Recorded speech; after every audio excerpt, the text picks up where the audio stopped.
Jesus said to his disciples, his apostles, on the night that he was betrayed, he said to them, "By this will all men know that you are my disciples, that you have love for one another."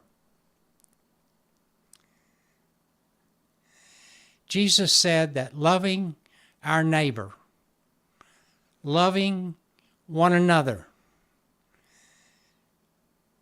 was a defining characteristic of the church, of his people going forward. It was already part of the law, but Jesus carried it forward and he expanded it.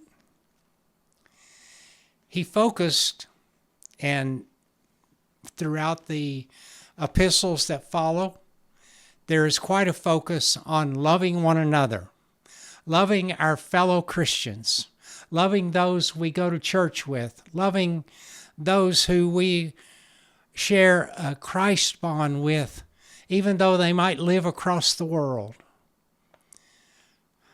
They are our neighbors, our brothers and sisters in Christ.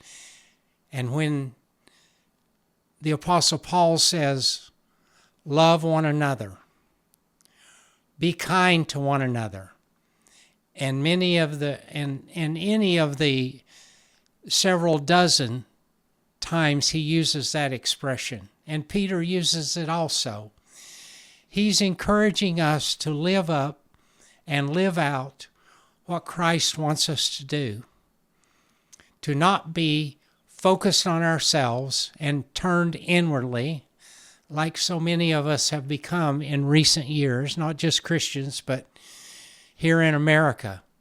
We have become more individualistic and less concerned about community than we used to be. I'm not just saying that without any testimony. You can ask all kinds of sociologists and anthropologists, and they will tell you that there has definitely been a change in American society. But Jesus wants us to focus on loving one another because it is the hallmark that he has put on us that tells us and tells everyone around us that we are his people. If we do not love one another, especially our brothers and sisters in Christ, then are we really God's people?